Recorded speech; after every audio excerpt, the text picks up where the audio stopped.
I think it was gradual in a way.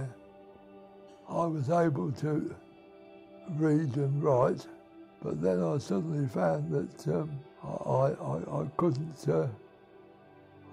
see to do things. And slowly you realise that you're losing your sight. My whole life I've always known I'm blind. I don't remember the moment I kind of realised that, because it was just always something I was really aware of and that I knew. Well, my parents knew that I couldn't see from when I was 6 months old, but I don't think I realised fully until I was about 5. I have 3 children.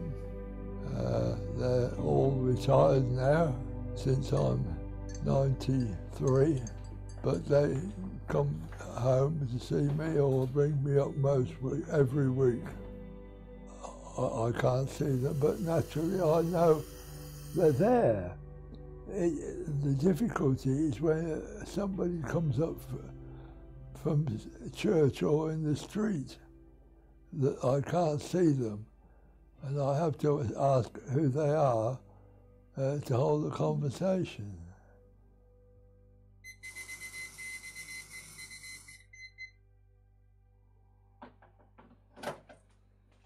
That's a very useful gadget. I was given a computer, a guide computer, which is a talking computer, and it's worked on the memory system, whereby I can keep a tab on the people I want to talk to by email, and it's a great help. I wouldn't be without it. It's 10:40 a.m.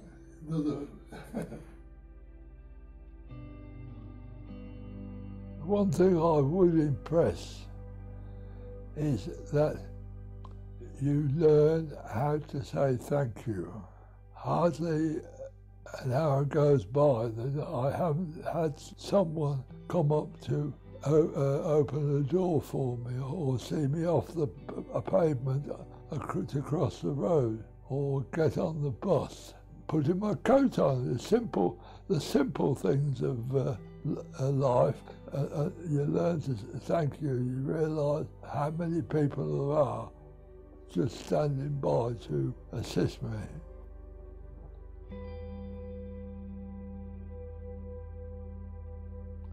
I don't think it's scared. I've never felt scared. I probably felt uncertain at some time where to go or what to do, but you overcome these difficulties.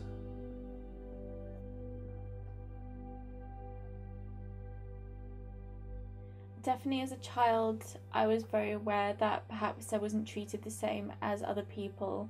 For example, there's one memory which really vividly sticks out to me, and I don't know why. I guess it was because at the time it felt really significant. I used to sing in choir when I was in primary school, and when you were older you stood on the benches at the back and the younger kids were stood in front, and everyone else when they got to around 10 was allowed to stand on a bench, and I was made to still stand on the floor. And I remember that to me like being huge, because I think it was the first time perhaps really that I'd realised actually I knew I was blind, but I think I realised the implications of my blindness, even though I was only a child, the being denied things that other people get access to, and kind of really feeling powerless to fight that. My parents didn't really know anything about blindness when I was diagnosed, but what my parents chose to do was really raise me in a very, very similar way to my sister. So I was expected to get good grades in school, and I was expected to go out and do things, and I was expected to play sports and all these other things. And we didn't really change our lifestyle because of blindness. And I think that for me was very important, because I actually grew up not realising that I was supposed to think blindness was a limitation. Porque tomo muchos refrescos. I think it's fair to say that technology has really changed how blind people do things. I mean, technology's had a huge impact on all of us, whether blind or sighted.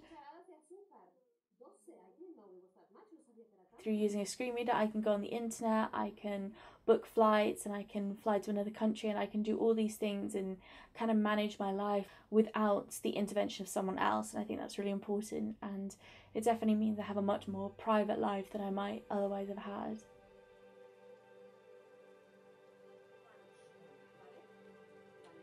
I don't think blindness has ever scared me because I've never been sighted. I'm better off spending my time living as a blind person than wishing I was a sighted person. There are a lot of misconceptions about blind people. I mean, what it comes down to is people just don't think we are as capable as sighted people, and I just don't believe that's true. I really don't believe that's true. I mean, I know some blind people who have really exceptional lives, and I know blind people who have ordinary lives, and I think we are as diverse in, I guess, our level of extraordinarity as anyone within the sighted community.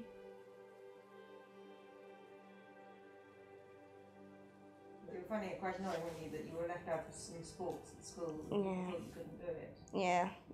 I couldn't do games in the afternoon, so everyone would go off and do netball and hockey, and I was left in the playground, and then I had to do braille lessons with my braille teachers, which was quite annoying. Things have improved now. I've gone to secondary school, but yeah, it was quite tough in primary school. I started skiing when I was about 7 on a dry slope in Bristol, and I just clicked with it, and it just went from there. I went from learning, I went to race training, to snow domes, to just skiing on the big mountains with my ski team.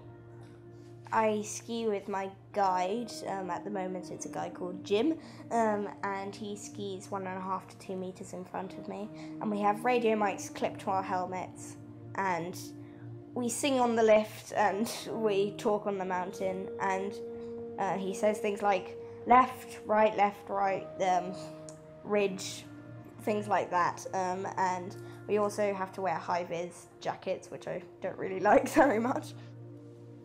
I like the wind rushing through my face, and I like the freedom of it all. I've got a lot of technology at school in my special room. I've got a CCTV, I've got a Braille Note Touch, I've got iPads, I've got laptops, and that helps a lot in lessons. Finished! Fantastic. I learned that nothing comes easy, and yeah, you just have to fight for what you want, and I've learned that with 3 siblings. Yeah, you just have to go and find what you want and just achieve anything you want. I think it's the phrase "I can and I am." People need to remember that, but we are very able, and we enjoy doing lots of adventurous things.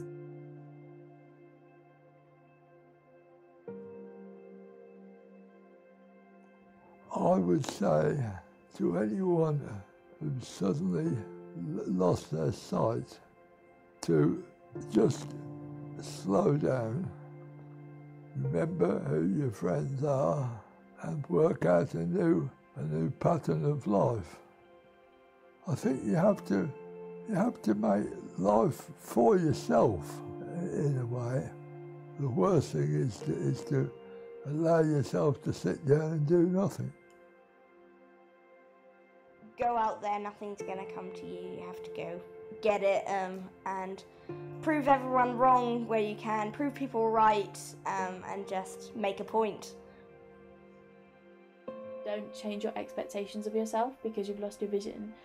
Yes, you might have to stop driving, and you might have to relearn things that you could do before, but actually your life doesn't have to change in the ways perhaps other people think it should.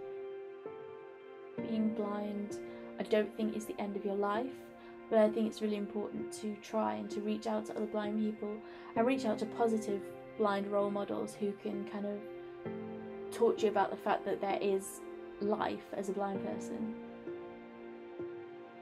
Never allow yourself to be frightened by it. It takes a bit of getting used to, but you survive.